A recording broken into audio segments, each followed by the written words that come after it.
ভাল লাগিলে মলে সাপ্লাই দি দিয়ে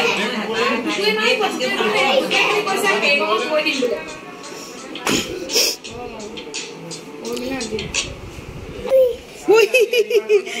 আমাৰ কালি বাৰ্থডে হৈ যোৱা এতিয়া ঘৰৰ অৱস্থা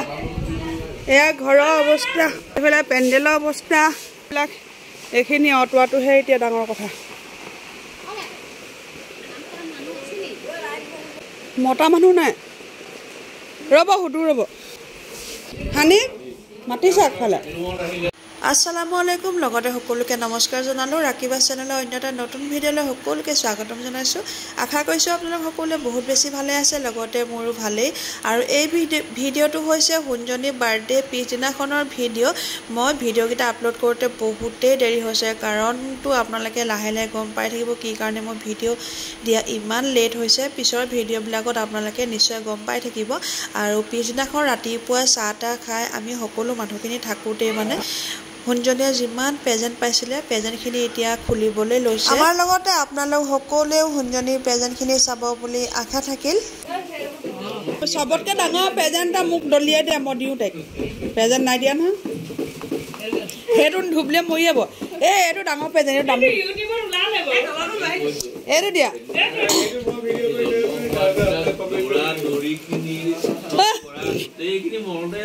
Happy birthday Ambeti Jan Happy birthday Hunjani আৰু এই প্ৰেজেন্টটো দিয়া জনে অকমানো খং নকৰিব দেই কাৰণ মানে মই এনে ধেমালি কৰিব কাৰণেহে এনে প্ৰেজেন্টটো হুঞ্জনীক দিলো আসলতে কি জানেনে মই গিফট হিচাপত হুঞ্জনীক একো কাপোৰে নাই দিয়া আৰু একো খেলনা বস্তুৱে দিয়া নাই পইচাই দিলোঁ কাৰণ এটা কথা মই ভাবিছিলোঁ ইমান ডাঙৰকৈ বাৰ্থডে পাতিছে যেতিয়া কাপোৰ বহুত উঠিব কিমাননো পিন্ধিব আৰুতো বাকী বস্তু কিনো দিম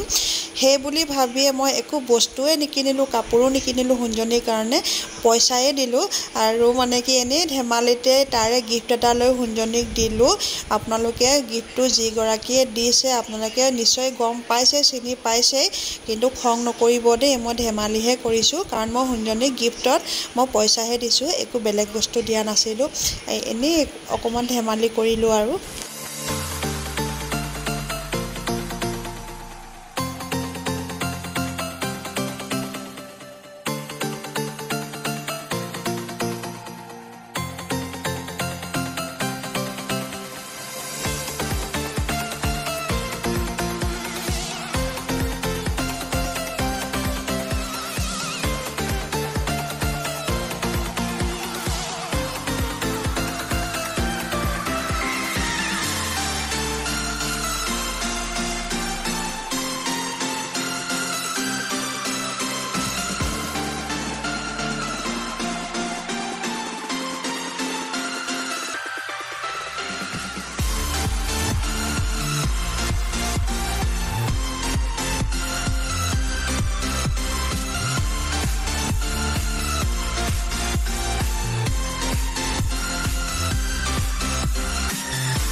অঁ হাফিজা দিছে ভাল লাগিছে না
আয়নে লেটাৰ এখন লিখি দিছে দেই আয়নে লেটাৰ দিছে আমাইৰালে dear Amaira happy birthday on your special day we want to tell you how much you mean to us your first year has been delight and we can't wait for more we wish you your first birthday filled with giggles and joy with lots of love Zahir mama mommy and Ayan Sidikan ধুনিয়াকে থৈ দিব তাৰ pipe বাটে সিদি দেখাই এৰু এনেকে গাই দিয়ে এটা মানে মালকে থ ঘন্টা ওপৰ বহি গলে পাঁচটা 40 নাই এখন নগৈ বলে ডৰা এখন পঠিয়াই দিম তৰম নিব পাঁচটা 40 এটা কথা ভাই ভাই হৈছে হয় এই গাই দিলে ন ৰখিব কুঞ্জনী ওলালো দে ৰখন দে আমি যা দে জাগা বেটি খাকা খাই যাও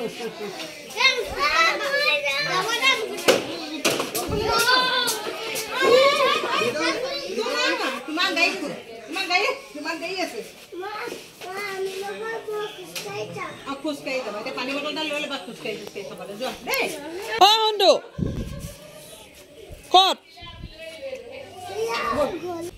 মমা হয় তুমি যাবা ধুনীয়া লাগিছে উনাখন ইমান ধুনীয়া কাপোৰযোৰ ধুনীয়া লাগিছে খুৰা বহিছে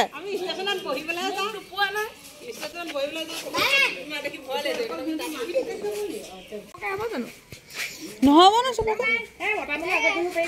গেলেকে যাবা ৰাতিপুৱা প্ৰেজেণ্টখিনি খুলি লোৱাৰ পাছতে দুপৰীয়া ভাত পানী খাই আজৰি হৈ পাছবেলা 5:40 আমাৰ ট্ৰেইন আছিলে মাহীহঁত আগতীয়াকৈ গুচি গ'ল আৰু আমি অলপ পাছত যাম বুলি ভাবিলোঁ মাহীহঁত মানে বেছি সোনকালে গুচি গ'ল আৰু আমি এতিয়া ৰেডি হৈ গ'লোঁ যাবলৈ তুমি আমাৰ মানে বাৰ্থডেখন উঠাই দিলা তোমাক সেইকাৰণে যোৱা সময়তে গোলাপ ফুল এপাহে তোমাক মানে দুপাহে তোমাক শুভেচ্ছা জনোৱা হৈছে দেই মোক গোলাপ ফুলৰ গোলাপৰে তোমাক শুভেচ্ছা জনোৱা হৈছে যাওঁ ন এইটো যাওঁ থাক অঁ মাহী যাওঁ বৰ্তি যাওঁ নে জাহিয়া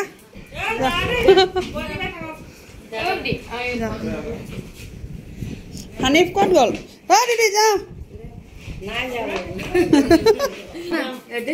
এদিন হৈয়ে আছে আৰু সদায় যাবি আকৌ যাওঁ নে মোৰ বেগ নলওঁ নি আঁকিলেও যাওঁ ঘৰৰ পৰা সকলোকে মাত লগাই গৈ ষ্টেচন পোৱালৈকে মই ঠিকেই আছিলোঁ কিন্তু হঠাতে মোৰ গাটো বেয়া হ'ল আৰু সেইদিনাখন ঘৰলৈ অহা কেঞ্চেল হৈ গ'ল আৰু মানে বহুত বেছিয়ে গাটো বেয়া হৈ গৈছিলে মোৰ কাৰণে কোনো মানে ট্ৰেইনত উঠিব নাপালে ঘৰো নগ'লে আমি সকলোখিনি যোৱা কেঞ্চেল হৈ গ'ল মাহীহঁতিয়ে গুচি গ'ল বাকী ভণ্টি ফাৰহানা আমি চব ঘৰলৈ গুচি আহিলোঁ আৰু ৰাতিটো থাকি আকৌ পিছদিনাখন ৰাতিপুৱা 6টা বজাত আমাৰ ট্ৰেইন আছিলে আৰু ইয়াৰ ৰাতিপুৱা আমি পিছদিনাখন আহিছোঁ ফাইনেলি আজি আমি ঘৰলৈ যামেই মানে আৰু মোৰ কাৰণে বেটাৰো এদিন স্কুল ক্ষতি হৈ গ'ল আৰু এতিয়া ৰাতিপুৱা আমি ওলাইছোঁ। আগদিনাখন মই ট্ৰেইনত উঠিবলৈ লোৱা মুহূৰ্ততে গাটো বহুত বেছি বেয়া হৈ গ'ল, মানে উশাহ লোৱাটো প্ৰব্লেম হৈ গৈছিলে। সেইটো কাৰণে মই মানে বহুত দেৰি ষ্টেচনতে থাকিলোঁ। তাৰপাছত অলপ আৰাম পোৱাৰ পাছতে ঘৰলৈ আহিছোঁ। আৰু পিছদিনাখন 6:30 বজাত আমাৰ ট্ৰেইন আছিলে। গাটো ইমান ভাল নাছিলে যদিও ঘৰ অহাটো বেছিয়ে প্ৰয়োজন আছিলে, কাৰণ বেটা এদিন স্কুল ক্ষতি হৈ গ'ল মোৰ কাৰণে। আকৌ যদি মই ৰৈ দিওঁ বা তাৰ আকৌ স্কুল ক্ষতি হৈ যাব। আৰু আমাৰ নতুন ঘৰটো মানে ল'বলৈও ঠিক ঠাক কৰা হৈছিলে, আৰু সেইফালেও কাম বহুতখিনি আছিলে। সেইটো কাৰণেই গাটো বেয়া আছিলে যদিও ঘৰলৈ গুচি আহিলোঁ। বহিব নাপালি নি? কালি আমি নেপালত ট্ৰেইনখন গুচি গ'ল, কিবা পৰি গ'ল। আজি ট্ৰেইনখন নগ'ল, ইণ্টাৰচিটিত গৈছিলোঁ।